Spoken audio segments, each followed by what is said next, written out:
Hello प्यारे बच्चों, चलिए आज हैं हम लोग अपने नेक्स्ट वीडियो में, जहां पे हम लोग थोड़ा डिस्कशन करने वाले हैं किससे रिलेटेड। बातें पहले होंगी आईयूपीएसी तो हम लोगों ने कंप्लीट कर लिया। हमने पिछले टर्म पे क्या कंप्लीट किया था प्यारे बच्चों? आइसोमेरिज्म। पिछले टर्म पे हम लोगों ने आइसोमेरिज्म, ऑब्वियसली पिछली क्लासेस में आइसोमेरिज्म कंप्लीट हो चुका है।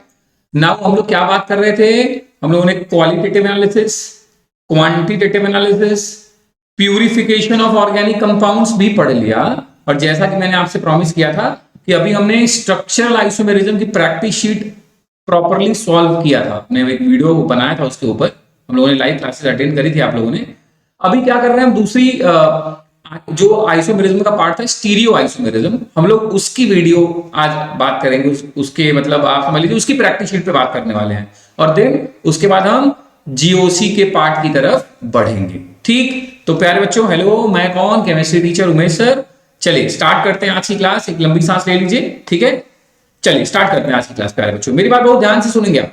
देखिए कह रहा है कि हम क्या डिस्कस करने वाले हैं, स्पेशली स्ट्रक्चरल आइसोमेरिज्म की बात हो चुकी थी, हम लोग स्टीरियो आइसोमेरिज्म के कुछ क्वेश्चंस देखने वाले हैं।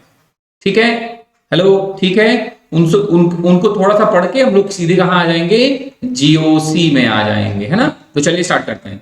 सभी लोग एक लंबी सांस ले लीजिए। उम्मीद करता हूं कि आपने क्लासेस प्रॉपर्ली देखी हैं, रिवाइज की हैं, नोट से भी पढ़ा हुआ है, तो क्वेश्चन करने में थोड़ा आपको आसानी होगी, मजा भी आएगा। ठीक है प्यारे बच्चों, चलिए स्टार्ट करते हैं आज की कहानी। ओके चलो, देखो मेरी बात ध्यान से समझो, मैं क्या बोलना चाह रहा हूं।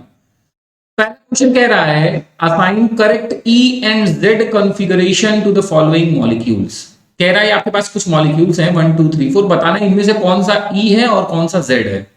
जैसे मैंने ये बात बोली आपके जहन में क्या बात आ गई? ओहो, सर ने बोला था कि ई मतलब क्या? ट्रांस। जेड मतलब क्या? सिस। और ई और जेड में सिस और ट्रांस वाला मतलब कैसे डिसाइड करते हैं? जब पहले हम क्या करते हैं, ये जो ग्रुप है उनमें डिसाइड करते हैं क्या? प्रियोरिटी। क्या डिसाइड करते हैं? प्रियोरिटी। जैसे इस कार्बन से 2 ग्रुप लगे, इनमें प्रियोरिटी डिसाइड करनी है, कौन हाई प्रियोरिटी कौन लो प्रियोरिटी। वैसे इस कार्बन से भी 2 ग्रुप लगे, उनमें डिसाइड करना है कौन हाई प्रियोरिटी कौन लो प्रियोरिटी। अगर हाई प्रियोरिटी वाले ऑन द सेम साइड तो वो हो गया, मन में सोचना है कि ये तो सिस हो गया, और इसमें क्या बोलते हैं? जेड। और अगर वो अपोजिट साइड पे होंगे मतलब ट्रांस, मतलब क्या बोलेंगे? ई। ठीक है, ई एक लैटिन वर्ड एंटीगन से आया है, जी किससे? जेड किससे आया? जूसेमैन से, मैंने आपको पहले भी बताया हुआ। तो हमें यही पहचानना है कौन ई है और कौन जेड है। स्टार्ट करें कहानी प्यारे बच्चों, चलो स्टार्ट करते हैं फटाफट। देखो यहाँ पे एक एच लगा है, आपको पता है प्रियोरिटी कैसे डिसाइड करते हैं? फर्स्टली एटॉमिक नंबर या एटॉमिक वेट से। जब पहले एलिमेंट से काम नहीं चलेगा तब दूसरे एलिमेंट्स पे आते हैं, दूसरे से भी नहीं चलेगा तो फिर तीसरे पे आएंगे। मल्टीपल बॉन्ड की कहानी भी मैंने आपको बताई थी, वही सब अप्लाई करने जा रहा हूं, ध्यान से सुनिए।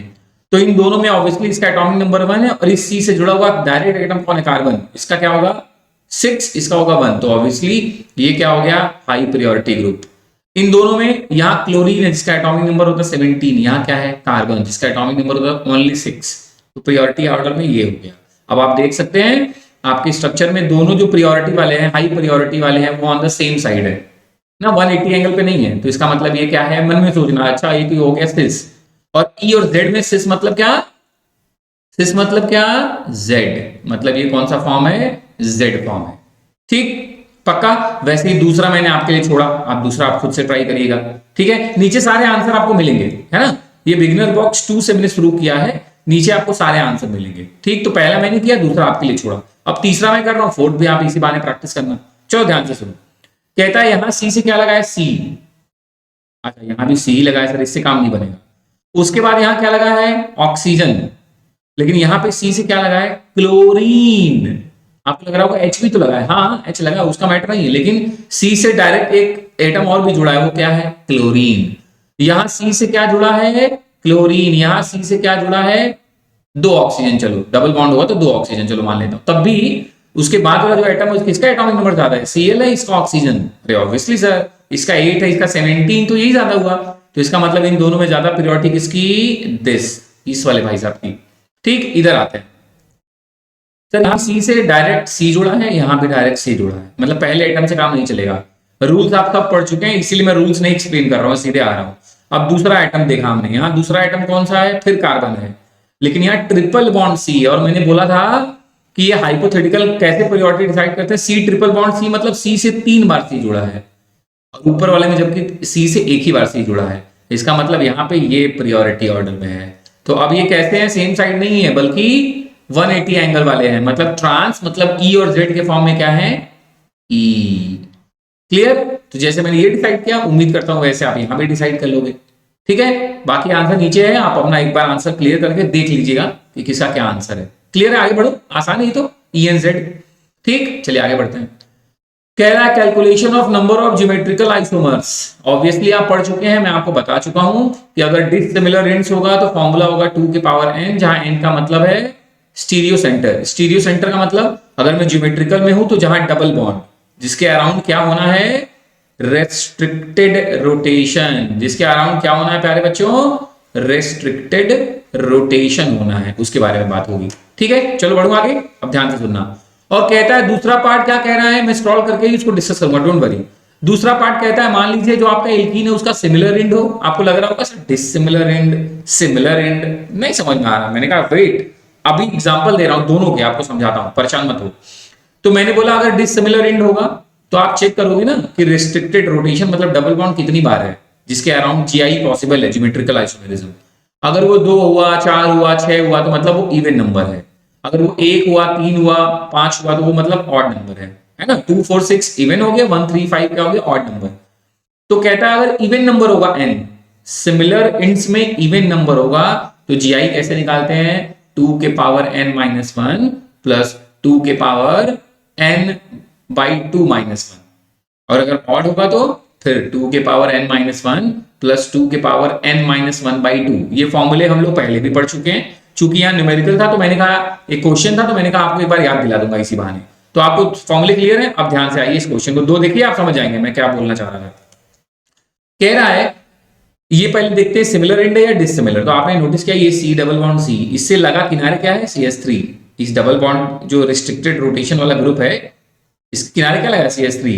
यहां पे जो रिस्ट्रिक्टेड रोटेशन वाला ग्रुप है उससे कौन सा ग्रुप जुड़ा है, C2H5। ओहो, कैसा एंड है, डिसिमिलर एंड है। कैसा एंड है, डिसिमिलर एंड है। और सर डिसिमिलर एंड में तो कहानी आसान है, 2 के पावर n। एन कितने हैं, डबल बॉन्ड देखिए, रिस्ट्रिक्टेड रोटेशन, ये 1 हो गया, ये 2 हो गया और ये 3 हो गया।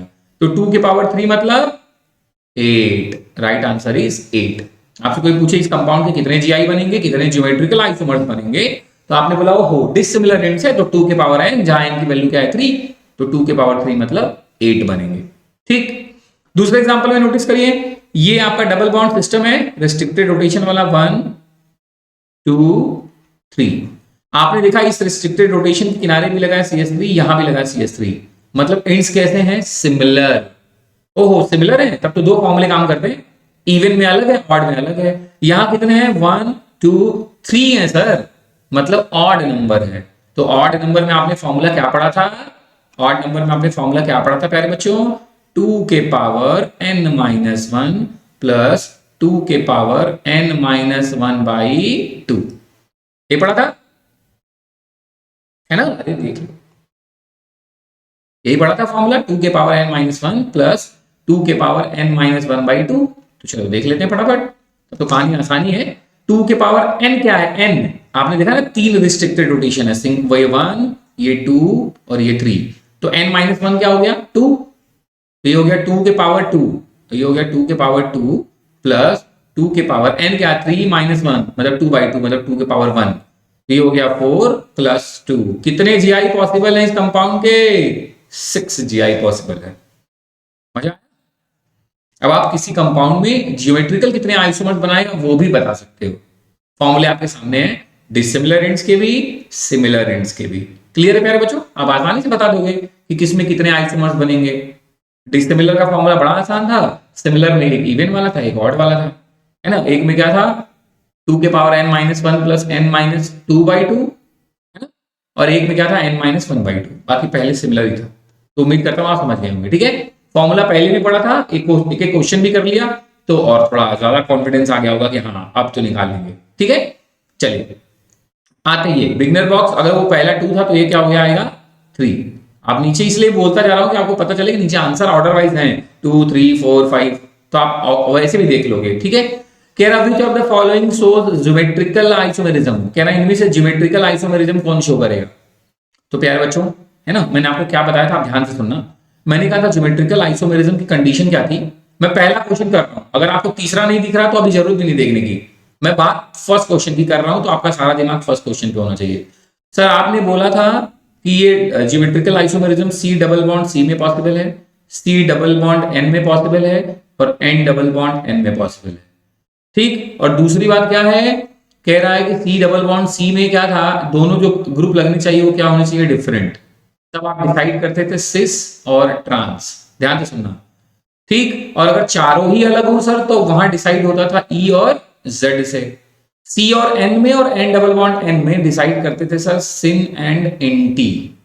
कैसे, यहां डिसाइड करते थे एन डबल बॉन्ड एन में डिसाइड करते थे लोन पेयर अगर एक ही साइड हो तो सिन, अपोजिट साइड हो तो एंटी। और C double bond N oxide वाले में कैसे डिसाइड करते थे, अगर एच और ओ एच एक ही साइड हो तो सिन और अपोजिट साइड हो तो एंटी। तो चलो देखते हैं इनमें से कौन कौन ज्योमेट्रिकल आइसोमेरिज्म दिखाएंगे।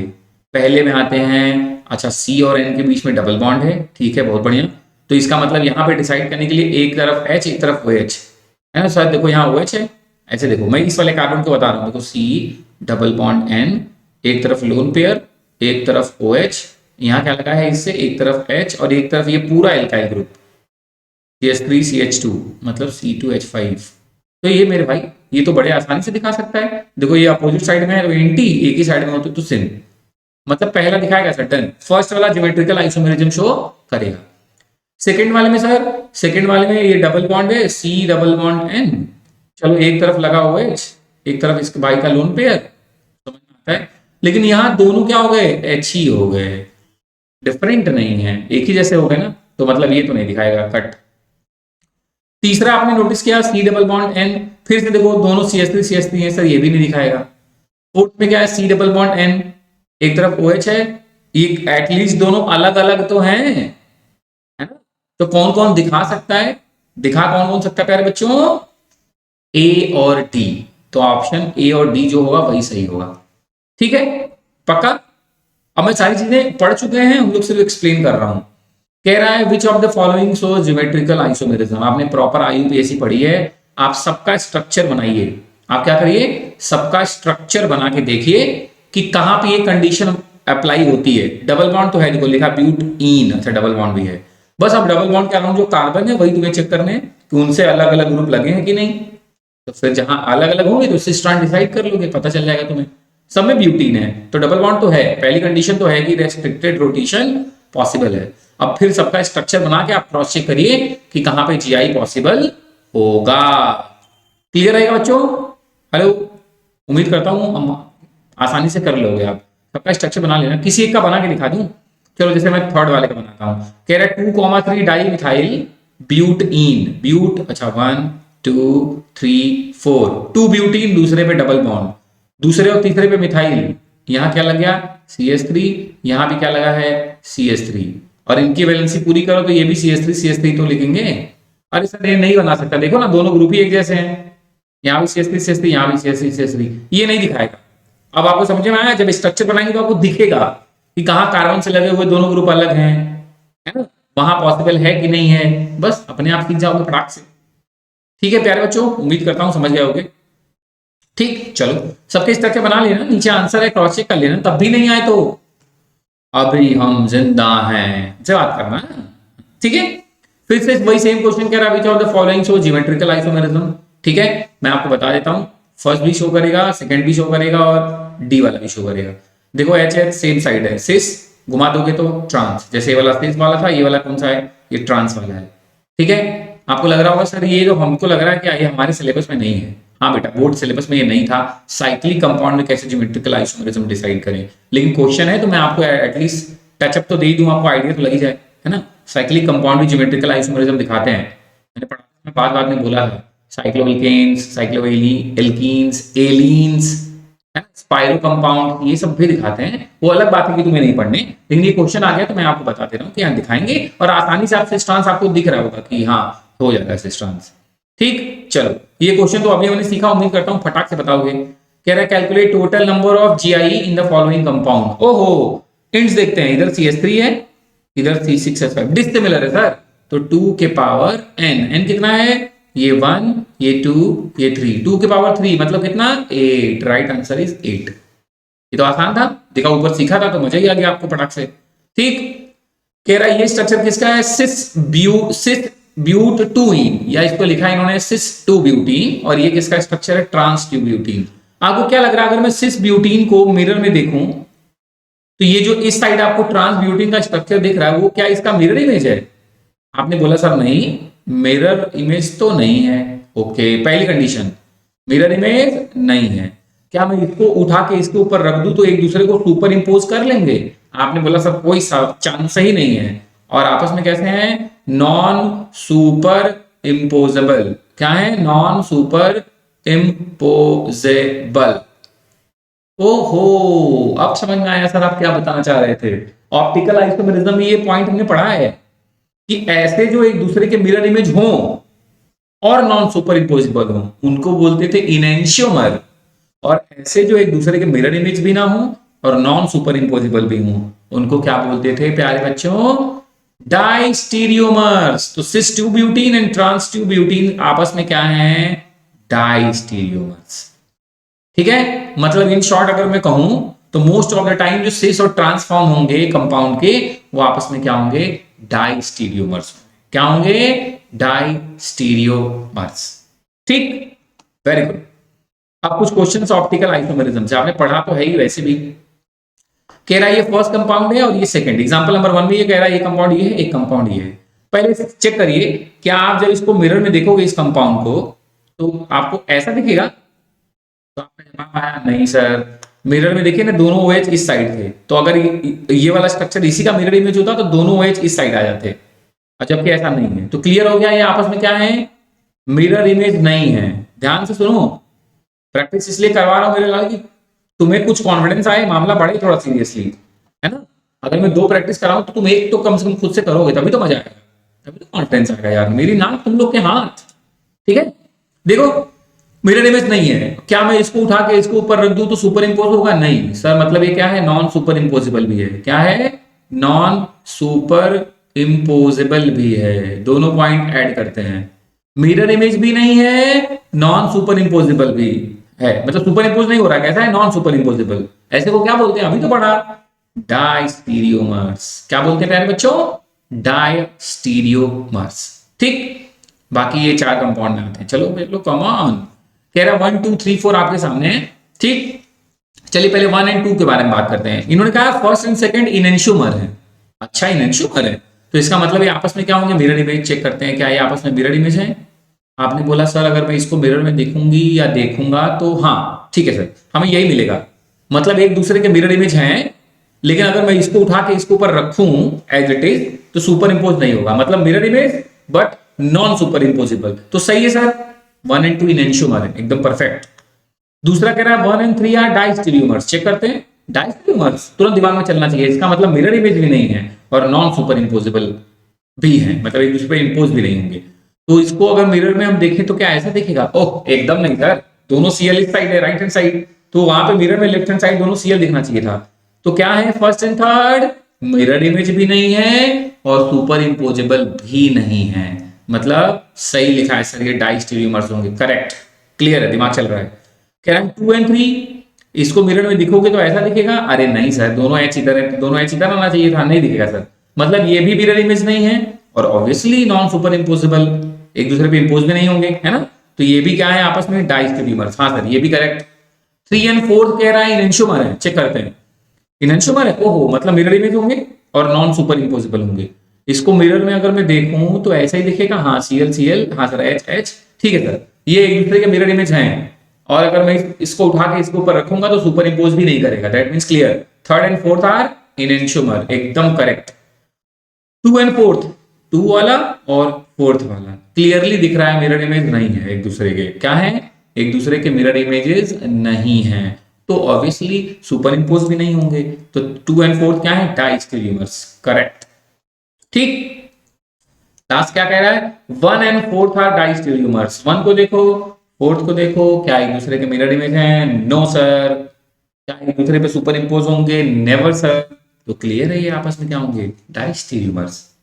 क्लियर है? क्लियर? मैं 20 से 30 सेकंड देता हूं, ध्यान से देखिए। आपको इनेंशियोमर और डाइस्टीरियोमर पहचाना बहुत बड़ा काम नहीं, बहुत आसान है। मिरर इमेज हो और नॉन सुपर इम्पोजिबल हो। इनेंशियोमर मिरर इमेज भी ना हो और नॉन सुपर इम्पोजिबल भी हो, तब डाइस्टीरियोमर। सिंपल, इसमें इतना टेंशन की कौन सी बात है ना? आसान है। प्रैक्टिस करवा रहा हूं अभी, जस्ट पिछले टर्म पे आपने सीखा ही है, तो बस ये उसका प्रैक्टिस है कि तुरंत सीखो। ठीक है, चलिए फटाफट फटाफट, कम ऑन चैंपियंस। कह रहा which of the following molecule is chiral? Chiral बोले तो जहां पे कार्बन 4 बॉन्ड के थ्रू जुड़ा हो और चारों एटम या ग्रुप ऑफ एटम अलग हो, उसको बोलते हैं कायरल। हमने पढ़ा है, हमें याद है। सबका स्ट्रक्चर बनाइएगा, आपको अपने आप पता चल जाएगा कि कौन कायरल है कौन नहीं। वैसे मैं बता दूं आपको, सेकेंडरी ब्यूटाइल क्लोराइड यही कंपाउंड कैसा है? कायरल है। बाकी आप चेक करिएगा, कायरल नहीं होगा। आप स्ट्रक्चर बना लीजिएगा। ठीक, अगर आपको लगता है सर मुझे स्ट्रक्चर बनाने में थोड़ा लोचा है, नहीं बना पाएंगे, तो फिर चलो मैं तुम्हारी थोड़ी हेल्प करता हूं। ठीक है, यहां कर रहा हूं, आपको दिखेगा। देखिए, आइसोब्यूटेन का मतलब होता है 2 मिथाइल प्रोपेन।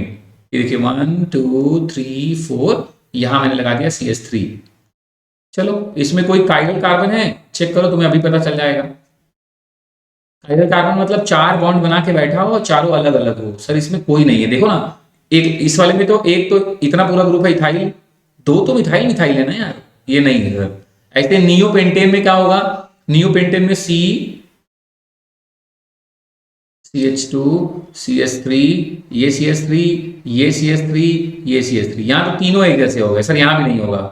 आंसर क्या है? Secondary butyl chloride. मैं स्ट्रक्चर बना दूं, मुझे पता नहीं क्यों अंदर से लग रहा है कि कई लोग को इसका स्ट्रक्चर नहीं पता होगा, तो ध्यान से देखिए। सेकेंडरी मतलब 2 डिग्री। क्लोरीन मेरा उस कार्बन से जुड़ा है। देखो, मेरा क्लोरीन उस कार्बन से जुड़ा है जो 2 और कार्बन से जुड़ा है, और चूंकि ब्यूटाइल है तो एक इधर से और ऐड कर देना, या उधर भी ऐड कर सकते हो, एक ही बात है। लेकिन उधर ऐड करोगे तो इधर से नंबरिंग करके 2 डिग्री पे आएगा, उधर से मतलब कहीं भी ऐड कर सकते हो, सिंपल। बाकी हाइड्रोजन से वैलेंसी पूरी कर दो। ये CH3, ये CH2, ये CH, ये CH3, ये Cl। अब नोटिस करो, एक है मिथाइल ग्रुप, एक कार्बन से क्या लगा है? H, एक क्या लगा है? इथाइल ग्रुप, और एक क्या लगा है? क्लोरीन। अरे हाँ सर, कार्बन 4 बॉन्ड बना के बैठा है, एंड चारों ही एक दूसरे से क्या है? Different atom and group of atom है। एकदम परफेक्ट, सही है ना? एकदम सही लॉजिक लगा। सही है, सही है, सही है, सही है। ठीक, पक्का सही है ना? चलो आगे बढ़ते फिर। अगला क्वेश्चन कह रहा है, एक मिनट एक मिनट, थोड़ा सा माहौल साफ करूं, है ना? चलिए, तब तक दिमाग लगाते रहिए मेरे साथ कि हाँ बात तो सही है, थोड़ा जगह बनाऊं, अभी फिर कुछ समझाना होगा तो लिखना पड़ेगा ना। चलो अगला क्वेश्चन देखिए, तब तक आप पढ़ना स्टार्ट करिए। अगला क्वेश्चन कह रहा है, which of the following molecules has chiral carbon? अरे यार, कायरल कार्बन तो अभी जस्ट सीखा भी, उसके पहले भी हमें आता ही था। तो चेक करते हैं कायरल कार्बन। कायरल कार्बन मतलब चेक करिए, कार्बन 4 लोगों से जुड़ा हो और सबकी वैलेंसी क्या हो? सब जो एटम हो जिनसे वो जुड़ा है वो सब क्या हो? अलग अलग हो। देखिए ऐसा कौन सा स्ट्रक्चर है इसमें जुड़ा है? मिथाइल, एमी मतलब मिथाइल, CH3 मतलब है मिथाइल। नहीं नहीं, ये तो दोनों एक ही हो गए ना, तो ये कट। यहाँ OH H C2H5 C2H5, अरे फिर C2H5 कट। यहाँ पे H ethyl methyl hydrogen, H ethyl methyl hydrogen, अरे सर 2 H एक जैसे हो गए, ये भी कट। क्लियर है? फोर्थ ऑप्शन ही सही होगा। यहाँ पे जो कार्बन है जुड़ा है क्लोरीन ब्रोमीन फ्लोरीन आयोडीन। अरे एकदम सही सर, करेक्ट। फोर्थ करेक्ट है, बिकॉज यहाँ पे कार्बन जुड़ा है 4 डिफरेंट एटम से। दैट मीन्स काइरल सेंटर मतलब एसिमेट्रिक सेंटर है। क्लियर? ठीक है। कह रहा है how many chiral carbon atoms are present in the following molecules? इस मॉलिक्यूल्स में कितने काइरल कार्बन प्रेजेंट हैं? चेक करते हैं। ये सी तो ऑब्वियसली 3 S से जुड़ा है, कोई चांस ही नहीं है। हमें तो ऐसे कार्बन ढूंढने हैं जिनकी 4 वैलेंसी अलग अलग एटम या ग्रुप ऑफ एटम से सेटिस्फाई हो।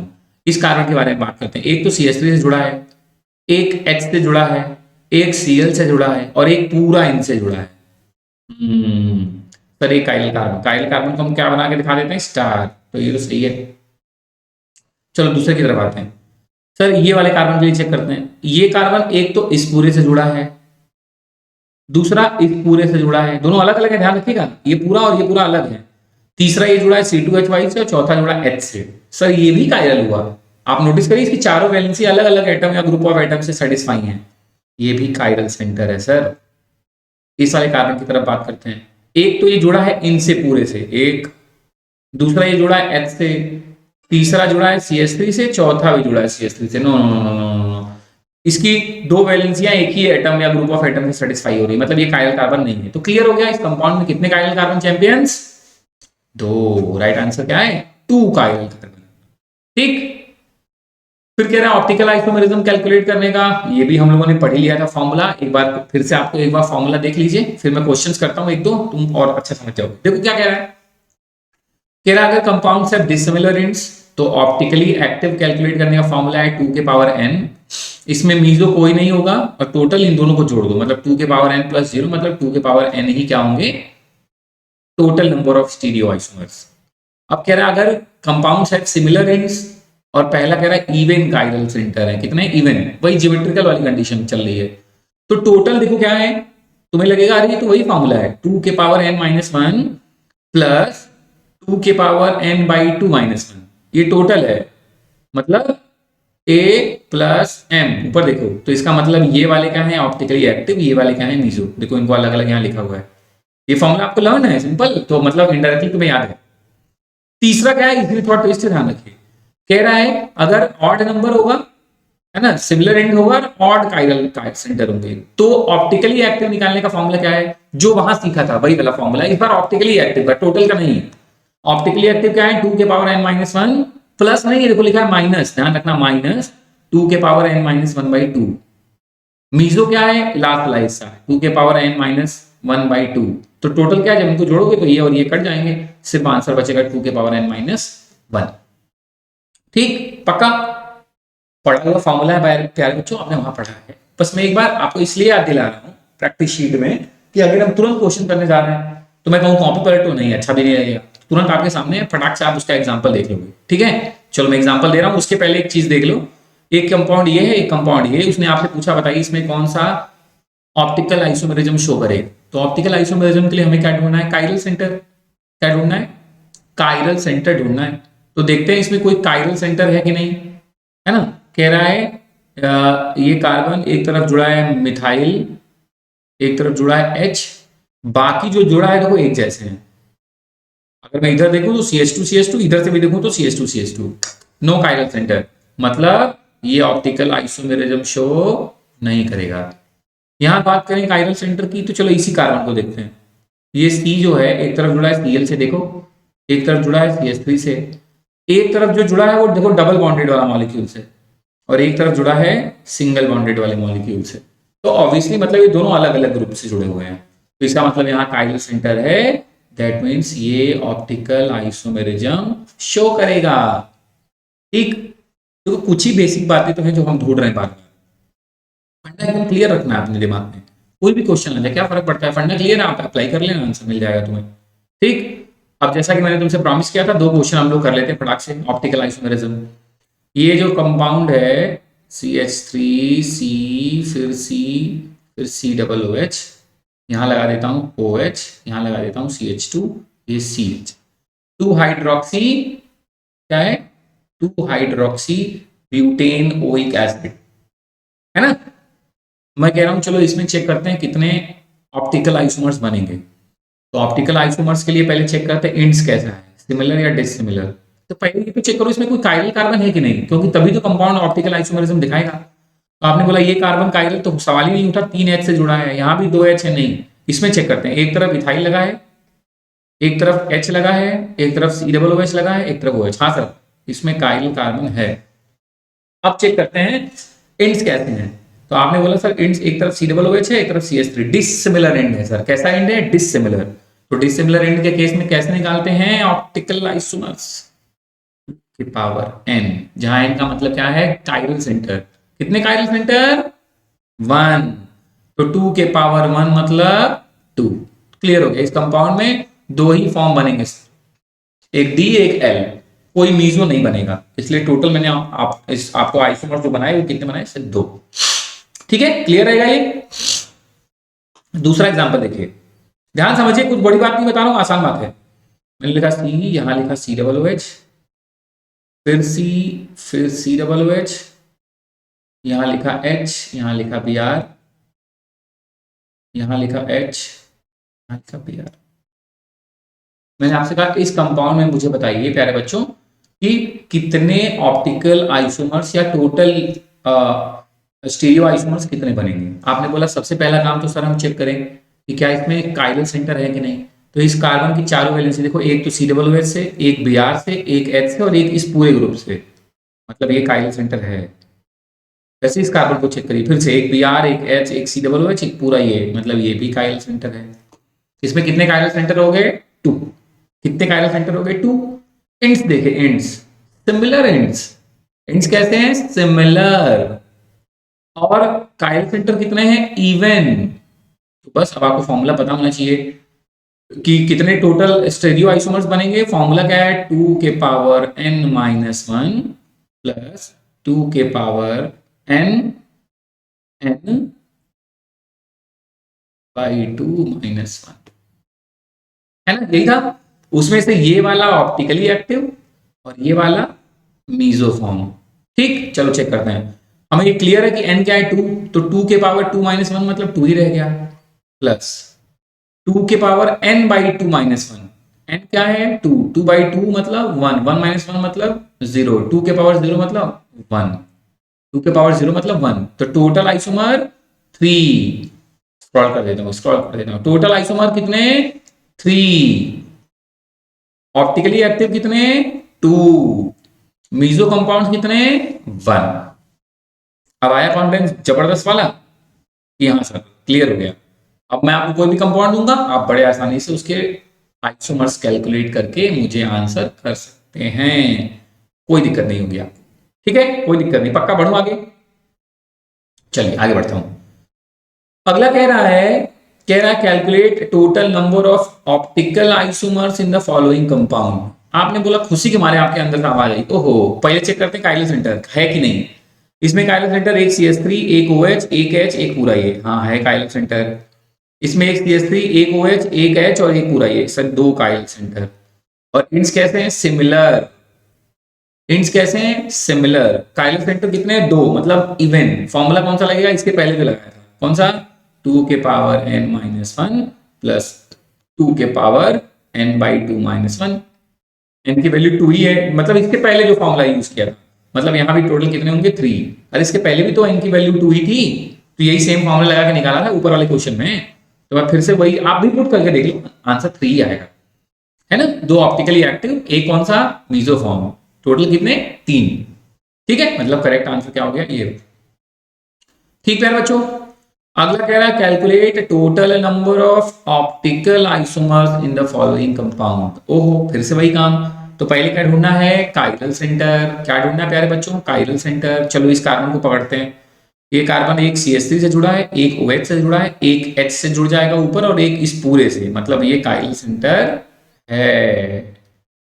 इस कार्बन के पास आते हैं, एक जुड़ा है OH से, एक जुड़ा है H से, एक तरफ जुड़ा है CH CH3, एक तरफ जुड़ा है CH। ओहो, दोनों ग्रुप मैच कर गए सर, मतलब ये काइरल सेंटर नहीं है।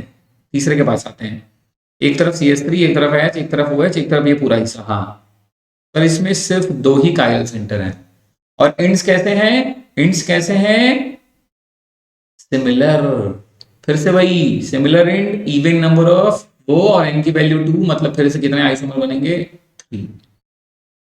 कितने बनेंगे प्यारे बच्चे? 3। कोई दिक्कत नहीं है, समझ में आ गया होगा आपको तुरंत, कोई बड़ी बात नहीं बता दी मैंने, तो आसान लग रहा होगा, है ना? चलो, कह रहा which of the following is optically active. आपको बताना है इनमें से ऑप्टिकली एक्टिव कौन है। और कंडीशन क्या है ऑप्टिकली एक्टिव होने के लिए? Chiral centre. चेक करते हैं इसमें कोई काइरल सेंटर है कि नहीं। ये वाला कार्बन जो एक तरफ CH3 से जुड़ा है, एक तरफ Cl से जुड़ा है, एक तरफ जुड़ा है CH2 CH3, एक तरफ ये भी वही समझो C, एक H टांगा है इन्होंने, एक तुम और टांग लो, मतलब ये भी CH2 और CH3, मतलब दो एक जैसे हो गए सर। नहीं नहीं नहीं, कट, यहाँ नहीं होगा।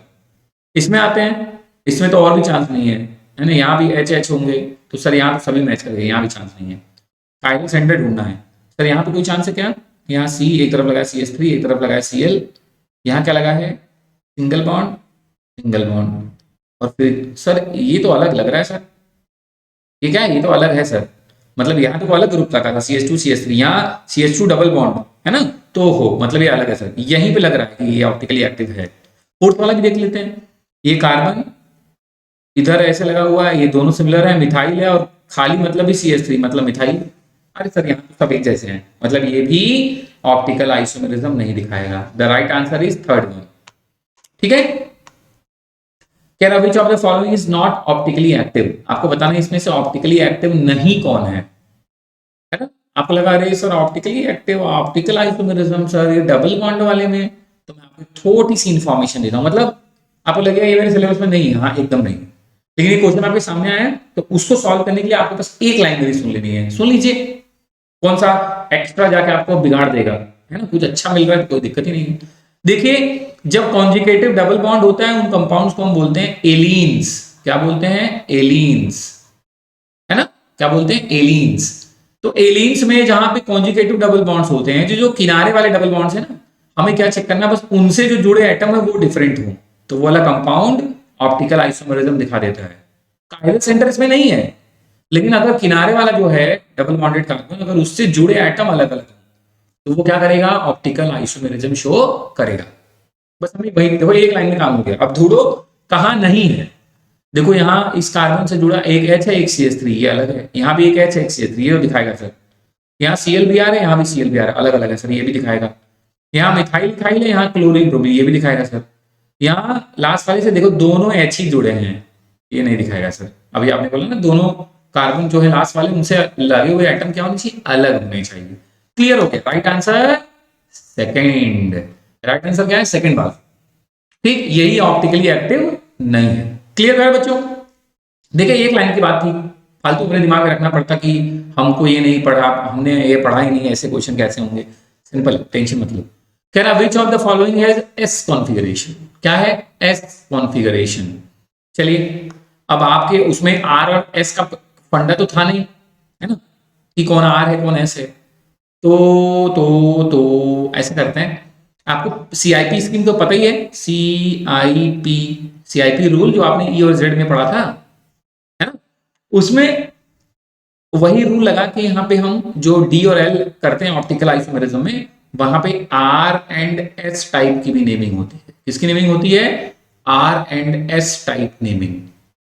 ठीक, कहता है भाई आपके कार्बन से 4 ग्रुप लगे हैं, देखो समझो मेरी बात, जैसे आपके कार्बन से क्या लगा है? 4 ग्रुप लगा है, A B C D। आप इन सब की प्रियोरिटी लिखो। प्रियोरिटी डिसाइड करने का रूल तो आपको पता ही है, E और Z जो मैं पढ़ा था, जो CIP रूल, वही रूल यहाँ पे भी है। तो कहता है सबके डिसाइड कर लो, उसके बाद अगर आप 1 से 2 और 2 से 3 जाने पे आपको क्लॉकवाइज जा रहा है, क्लॉकवाइज 1 से 2 2 से 3 जा रहा हो, क्लॉकवाइज जाना पड़ रहा है, तो वो फॉर्म है R फॉर्म। ठीक, और अगर 1 से 2 2 से 3 आप जा रहे हो एंटी क्लॉकवाइज, ध्यान से सुनना, तो उस फॉर्म को हम क्या बोलते हैं? S form. R और S फिर से लैटिन वर्ड से कॉपी है। R बोले तो रेक्टस मतलब क्लॉकवाइज, S बोले तो सिनिस्टर एंटी क्लॉकवाइज।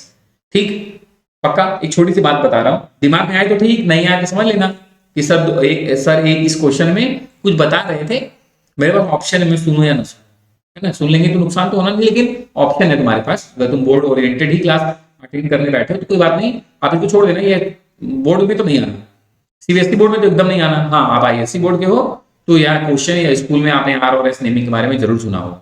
ठीक है, जैसे मैं कोई एक एग्जांपल दिखाता हूं आपको आइडिया लग जाएगा। ठीक है, देखिए इथाइल मतलब C2H5, क्लोरीन मतलब एटॉमिक नंबर 9, कार्बन यहाँ पे एटॉमिक नंबर 6, मिथाइल मतलब CH3, यहाँ पे एटॉमिक नंबर 6, यहाँ H मतलब क्या? 1। तो अब ध्यान से मेरी बात सुनिए, 1 से 2 2 से 3 जाने के बारे में बात हो रही है, तो सबसे पहले प्रियोरिटी डिसाइड करते हैं। प्रियोरिटी सबसे ज्यादा किसकी? फ्लोरीन की, ये 1 नंबर। फिर किसका नंबर आ रहा है? यहाँ पे एक कार्बन, उससे भी एक कार्बन ही जुड़ा है, C2 है ना, यहाँ पे एक ही कार्बन है, तो प्रियोरिटी नंबर 2 ये है। फिर ऑब्वियसली यहाँ कार्बन है तो प्रियोरिटी नंबर 3 ये है, और ये हाइड्रोजन है तो 4th नंबर पे है। ठीक, अब कह रहा है 1 से 2 जाना है, 2 से 3, तो ये 1 से 2 है और 2 से 3 तो इधर है, तुम्हें लग रहा होगा 4 बीच में आ गया, उसको कोई मतलब नहीं, तुम्हें 1 से 2 जाना है, 2 से 3 कैसे गए? Clockwise anti clockwise? सर गए तो एंटी क्लॉकवाइज, तो लॉजिकली एंटी क्लॉकवाइज, तो फॉर्म क्या होना चाहिए था?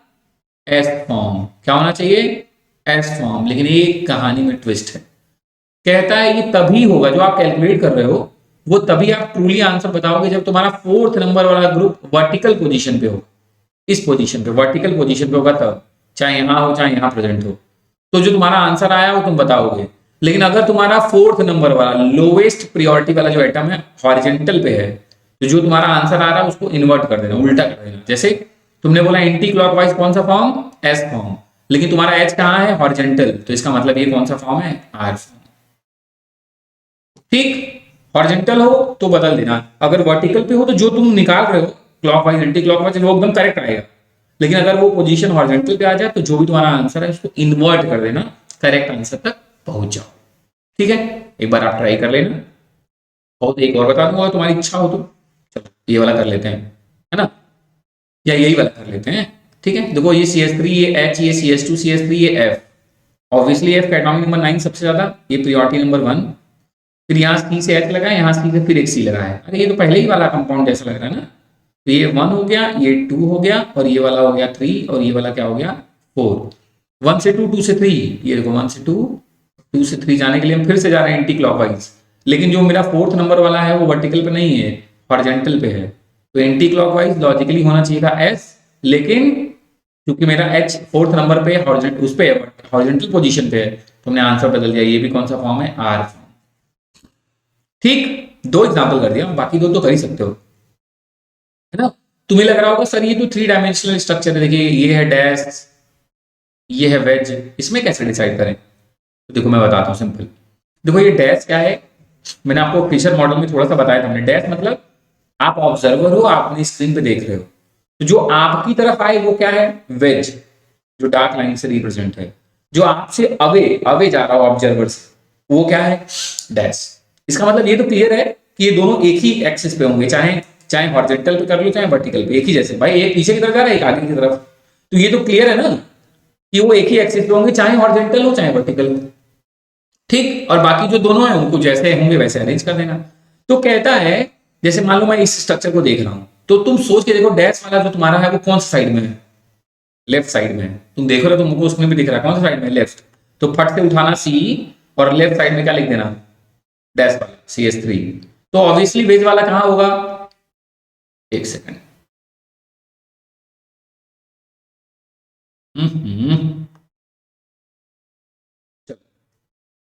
तो वो वाला कहां होगा, इसके अपोजिट में। अगर इधर लगा है CH3 तो प्यारे बच्चों इसके अपोजिट में ही होगा वेज वाला CH2 CH3। अब ये जो ऊपर है वो फ्लोरीन उधर है, तो जो H था उसको नीचे ले आओ, कोई दिक्कत नहीं। बन गया, ये 3 डायमेंशनल मॉडल था, ये 2D मॉडल है। ठीक है, ये कौन सा मॉडल है, 2D। फिर से चेक करो, ये प्रियोरिटी नंबर 1, ये प्रियोरिटी नंबर 2, ये प्रियोरिटी नंबर 3। अब तो जान ही गया मैं कैसे लिख रहा हूं, ये प्रियोरिटी नंबर 4। 1 से 2, 2 से 3 में जा रहा हूं ऐसे, तो कैसे गया, क्लॉकवाइज, कैसे गया, क्लॉकवाइज। और जो मेरा H है वो वर्टिकल पे है भी, इसका मतलब क्लियर है, ये कौन सा फॉर्म है, R फॉर्म। आपने नोटिस किया, पहला भी R, फोर्थ वाला भी R, सेकंड वाला भी R, तो क्वेश्चन इनडायरेक्टली तो सॉल्व भी हो गया। इसमें पूछा था which of the following is S configuration, तो यार जब 1, 2 एंड 4 R है तो क्लियर है थर्ड वाला ही होगा S। अब आपको इतनी बातें सिखा दी मैंने, उम्मीद करता हूं तुम खुद कॉपी में ये बना के खुद चेक कर लोगे कि ये कैसे S हुआ, है ना। क्लियर हो जाएगा, कोई दिक्कत नहीं भाई। उसमें भी CH3 लेफ्ट साइड है, डैश वाला, है ना, तो बस लेफ्ट साइड लिख देना, उसके अपोजिट में C वो लिख देना, फिर ऊपर H लिख देना, नीचे F लिख देना, खत्म बात। ठीक, क्लियर रहेगा ये, पक्का, वेरी गुड। चलो, कॉन्फॉर्मेशनल आइसोमर्स में हम लोगों ने पढ़ ही लिया है ना, तो बस सीधे उसके क्वेश्चंस की तरफ आ जाते हैं। ये हम लोगों ने आपको पढ़ाया ही था, कौन स्टेबल कौन वो, है ना। अच्छा एक छोटी सी बात ये सुन लेते हैं, वहां पे क्वेश्चन नहीं कर पाए तो वो समझो। देखो ये क्या है, कौन सा फॉर्म है, स्टैगर्ड। स्टैगर्ड है, स्टैगर्ड दूर दूर होते हैं, है ना। ये क्या है, इक्लिप्स्ड। ये क्या है, ये है स्टैगर्ड। ये फिर से है इक्लिप्स्ड। ये क्या है, स्टैगर्ड। अब कह रहा है अगर दो स्टैगर्ड है, दो इक्लिप्स्ड है, आपसे पूछे कौन ज्यादा स्टेबल, तब कैसे बताओगे। तो देखो यहाँ पे ये Me मतलब मिथाइल, यहाँ एक ही जैसे ग्रुप जो मिथाइल मिथाइल है वो एक पास है प्यारे बच्चों, तो ज्यादा रिपल्शन होगा रेदर देन दिस, जहां पे एक मिथाइल है और एक H, है ना। मतलब यहाँ ज्यादा रिपल्शन है, यहाँ क्या है, ज्यादा रिपल्शन, और यहाँ कम रिपल्शन, दोनों में है। बट अगर मैं 1 एंड 3 में बोलूं तो यहाँ ज्यादा रिपल्शन, मतलब 1 एंड 3 में ज्यादा स्टेबल कौन, 3, फिर नंबर आएगा 1 का। और स्टैगर्ड में बात करूं तो यहाँ पे क्या है, मिथाइल मिथाइल दूर तो हुए हैं, बट मिथाइल मिथाइल एकदम एक दूसरे से मैक्सिमम दूरी पे नहीं है, सिर्फ 60 डिग्री एंगल पे ही तो गया है। लेकिन इस वाले स्ट्रक्चर में देखो एकदम 180 पे चला गया है, तो यहाँ एकदम रिपल्शन ना के बराबर हो गया, एकदम अपोजिट हो गया ना। तो 2 एंड 4 दोनों ही स्टैगर्ड है, लेकिन अगर मैं कहूं कि ज्यादा स्टेबल कौन है तो 4, तब नंबर आता है 2 का। तो अगर मैं ऑर्डर ऑफ स्टेबिलिटी पूछूं इन चारों में प्यारे बच्चों, तो ऑर्डर क्या होगा 4 2 3 1। क्या बताना चाह रहा हूं, जब दो स्टैगर्ड फॉर्म हो तो चेक करो कहां पे ज्यादा दूर है, सिमिलर ग्रुप कहां पे ज्यादा दूर दूर है एकदम। ठीक, यहाँ पे ऑब्वियसली ये ब्यूटेन का स्ट्रक्चर है तो मिथाइल हमने डिसाइड किया, दूर तो यहाँ भी है बट ज्यादा दूर नहीं है, 60 डिग्री एंगल। बट इस वाले स्ट्रक्चर में नोटिस करो 180 डिग्री एंगल पे, एकदम जितना मैक्सिमम दूर हो सकता है वहां चला गया। ठीक है, ये भी समझ में आ गया होगा, आसान सी बात। कि अगर आपको ऐसे दे दे, मतलब आप कह सकते हो कि ये पार्शली स्टैगर्ड है, ये फुल्ली स्टैगर्ड है। वैसे ये कह सकते हो ये फुल्ली इक्लिप्स्ड है, ये पार्शियली इक्लिप्स्ड है, ये भी आप बोल सकते हो। ठीक है, मतलब ये कहीं वर्ड सुनना तो इसका मतलब क्या है समझ लेना। इसका मतलब एक ही जैसा ग्रुप जो है वो एकदम 180 पे चला गया तो फुल्ली स्टैगर्ड, दूर है 180 पे नहीं है, दूर है तो पार्शियली स्टैगर्ड। वैसे एक दूसरे पे इंपोज हो गए हैं एक जैसे वाले तो फुल्ली इक्लिप्स्ड, एक जैसे नहीं है बट इंपोज हैं तो उनको क्या बोलेंगे पार्शियली इक्लिप्स्ड। ठीक है, पक्का, ओके। चलो फिर ये वाले भी कहानी निपटाते हैं। कह रहा which of the following shows conformational isomerism. यार बच्चों कन्फॉर्मेशनल आइसोमेरिज्म के लिए हमें क्या चाहिए, सिंगल बॉन्ड के अराउंड फ्री रोटेशन, है ना, यही तो कौन कहां कहां पॉसिबल है सोच के देखिए, कहां कहां पॉसिबल है प्यारे बच्चों, सोच के देखिए। क्या यहां पॉसिबल है क्या, अरे नहीं सर यहां कैसे हो सकता है, ये तो ऑक्सीजन के अराउंड है, नहीं नहीं ये तो कट कट कट कट। यहां दो कार्बन, हाँ सर ये लग तो रहा है कि यहां पॉसिबल हो जाएगा। हेलो, यहां पॉसिबल है ना, यहाँ पे सर ये भी एल्केन ही लग रहा है, और यहाँ पे भी कहानी तो लग तो रही है पॉसिबल सर, ई में भी हो जाएगा। ए में नहीं, यहाँ पे एक ही कार्बन है, फ्री रोटेशन होने का कोई चांस ही नहीं, दूसरा कार्बन हो तो फ्री रोटेशन करते हैं, नहीं नहीं यहाँ पे नहीं, या दूसरा एटम ही यहाँ पे नहीं, ऐसे समझो ना, तो यहाँ भी नहीं। बी में सर यहाँ पे है, और इस वाले में भी देखिए अगर एच, भाई दूर भी हो सकता है एच, पास में भी है, मतलब यहाँ पॉसिबल लग तो रहा है स्टैगर्ड इक्लिप्स वाला, तो बी में। तो आंसर क्या है बी डी ई, ऐसा कोई ऑप्शन हो तो ढूंढ लीजिए, बी डी ई, हाँ पहला ऑप्शन है करेक्ट। ठीक, कह रहा है most stable conformation of butane, सबसे ज्यादा स्टेबल मतलब जहां सबसे कम रिपल्शन हो, सबसे कम रिपल्शन कहां होगा, partially eclipsed, fully eclipsed, staggered और गाउच। ओहो स्टैगर्ड, सर स्टैगर्ड ही तो स्टेबल होते हैं, है ना, अभी तो जस्ट ऊपर बढ़ा। कह रहा which of the following is not a pair of isomers, आपको बताना है इनमें से कौन सा पेयर ऑफ आइसोमर्स नहीं है, मतलब आपस में पेयर नहीं है, ध्यान से सुनिएगा। अच्छा चेक करते हैं, कह रहा है प्रोपाइन और साइक्लोप्रोपीन। अच्छा एक तो सीधा चेन है एक रिंग, तो रिंग चेन आइसोमेरिज्म में आपने पढ़ा था कि कौन कौन आपस में हो सकते हैं, तो कौन कौन से बेटा थे, एल्कीन एंड साइक्लोएल्केन्स, ये आपस में बना लेते थे रिंग चेन आइसोमर्स। वैसे ही देखो उससे कम हो तो साइक्लो, देखो एल्कीन था तो साइक्लो एल्केन, वैसे ही अगर ये एल्काइन होगा तब तो साइक्लो एल्कीन, एक कम कर लेंगे। ठीक, या आपने पढ़ा था कि एक ट्रिपल बॉन्ड का मतलब दो डबल बॉन्ड भी होता है, तो बस यही दिमाग लगाना है, क्योंकि सब रिंग चेन साइक्लो साइक्लो सब में है, इसलिए दिमाग लगाने के बारे में सोच रहा था मैं। प्रोपाइन देखो आइन, तो साइक्लोप्रोपीन, ओहो सर ये तो है, ये तो पेयर है, मतलब ये करेक्ट है। कह रहा प्रोपाइन एंड प्रोपडाइन, अरे सर ये भी हो गया, देखिए ट्रिपल बॉन्ड प्रोपाइन और डाइन, सर है ये भी है ना। और मैं चेक भी कर रहा हूँ ना, कार्बन भी सिमिलर, देखो प्रोप तीन तीन, ये भी ध्यान रखना है, ऐसा नहीं कि बस डाइन कुछ लिख देता ब्यूट डाइन तो सही हो जाता, नहीं, मॉलिक्यूलर फॉर्मूला सिमिलर रखने के लिए कार्बन नंबर भी सिमिलर मैं चेक करता हूँ। कह रहा प्रोपीन एंड साइक्लोप्रोपीन, बस बेटा गलत मिल गया तुम्हें, देखो ये इन है तो अगर ये एन होता तो सही होता, ये साइक्लोप्रोपीन, कोई चांस नहीं रिंग एंड चेन आइसोमेरिज्म का, एकदम यही वाला नहीं बनेगा, यही मतलब तुम्हारे में कह रहा है कौन सा पेयर में नहीं, तो थर्ड ऑप्शन, फोर्थ भी पढ़ लेते हैं।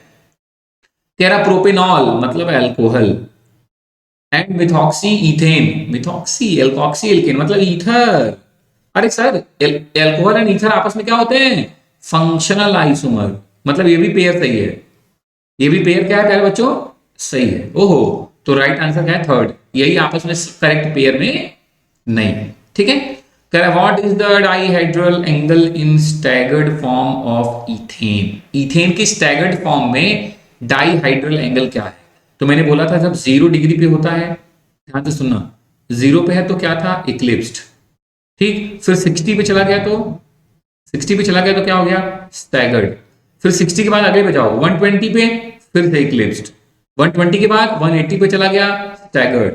180 के बाद 240 पे चला गया, फिर से इक्लिप्स्ड। हर 60 पे चेंज हो रहा है कहानी।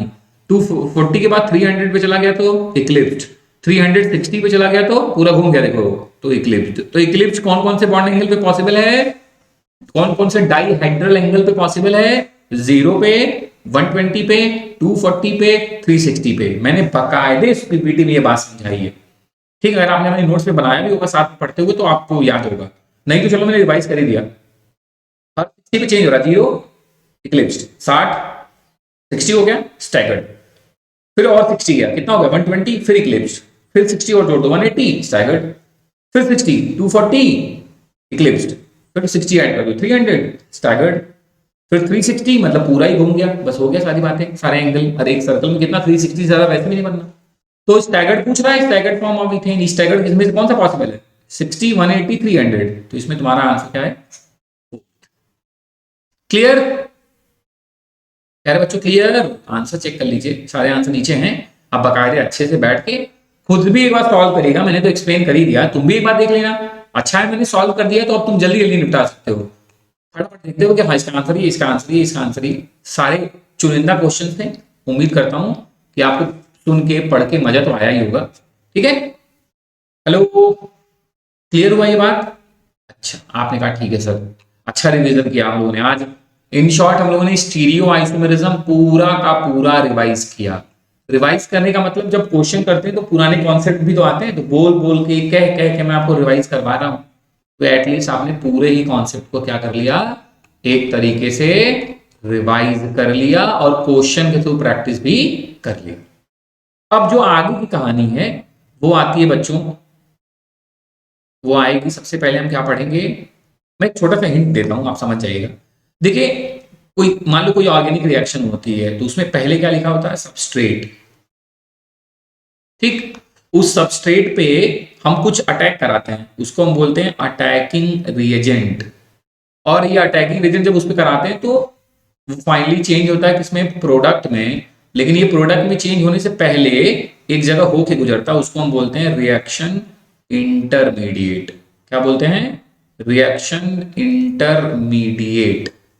तो कोई रिएक्शन लिखता हूं तब तुम ज्यादा बेटर समझोगे। जैसे मैंने बोला मेरे पास था CH4, मैंने फेंक के मारा क्लोरीन, ठीक है, तो वो क्या बन गया, CCl4, निकल लिया HCl, बैलेंस कर लूं तो 4Cl2 4HCl। ये क्या है तुम्हारा, सबस्ट्रेट। ये क्या प्यारे बच्चों, सबस्ट्रेट। ये क्या है, अटैकिंग रिएजेंट। ये क्या है, अटैकिंग रिएजेंट। ये क्या है, प्रोडक्ट। ये क्या है, प्रोडक्ट। और ये प्रोडक्ट बनने से पहले ये रिएक्शन जिनसे भी, जो भी इस पे बीच में बनते होंगे इस प्रोडक्ट से पहले, उनको हम क्या बोलते हैं, रिएक्शन इंटरमीडिएट।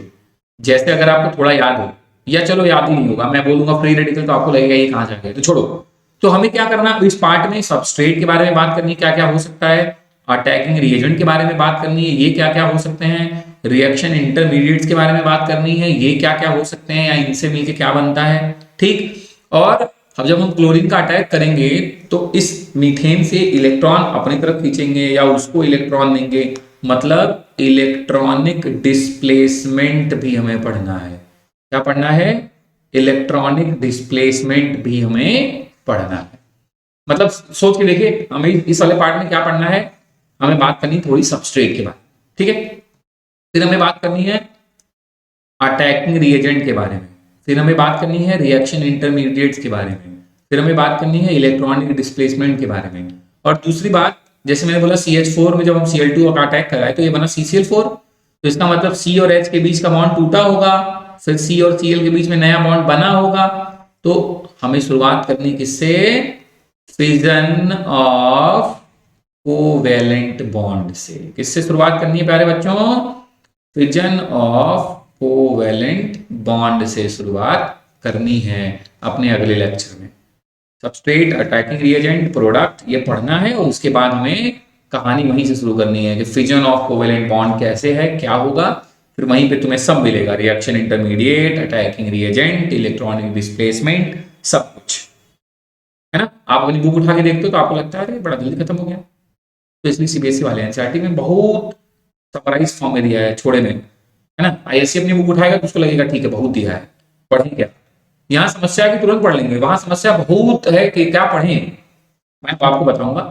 ठीक, आपकी आपके लेवल से थोड़ा, मैं हर बार थोड़ा ऊपर की बात करता हूं कि आप फिसल के गिरो भी, थोड़ी गलतियां भी हो तब भी स्कूल के एग्जाम में तुम्हें कभी कोई दिक्कत ना हो, है ना। तो हम लोग थोड़ा ऊपर ऊपर से इनको पढ़ेंगे, ऊपर ऊपर से मतलब ज्यादा ऊपर ऊपर से ना, हवा में नहीं, थोड़ा ज्यादा ज्यादा पढ़ते हुए आगे बढ़ेंगे। ठीक है प्यारे बच्चों, पक्का। मैं चाहूंगा कि आप इन सबको प्रॉपर वेज से देखो, आप समझो हम लोगों ने ठीक ठाक बातें पढ़ ली ऑर्गेनिक में, और ऑर्गेनिक बेस है, यहां ऑर्गेनिक डिस्टर्ब हुई क्लास 11th की तो बेड़ा गर्क 12th में, या किसी भी कॉम्पिटेटिव एग्जाम में तो मतलब समस्या ही समस्या, है ना। तो इसलिए मैं कह रहा हूं ऑर्गेनिक को थोड़ा सीरियसली पढ़ना है, हंसते खेलते जैसे हम लोग पढ़ते हैं वैसे ही हर दिन का काम हर दिन करते चलोगे, रिवाइज करते चलोगे तो टेंशन नहीं रहेगी, वरना ये बड़ी समस्या बन सकती है ना, फिर प्रॉब्लम बड़ी हो जाएगी। ठीक है बच्चों, जय श्री राधे, नमस्कारम, अपना ख्याल रखिए, मस्त रहिए, मन लगा के पढ़ाई करिए, ठीक है। और फिर एज यूजुअल मिलते हैं अपने नेक्स्ट वीडियो में, बवाल मचाते हैं, ठीक है। ठीक है बच्चों, चलिए जय श्री राधे।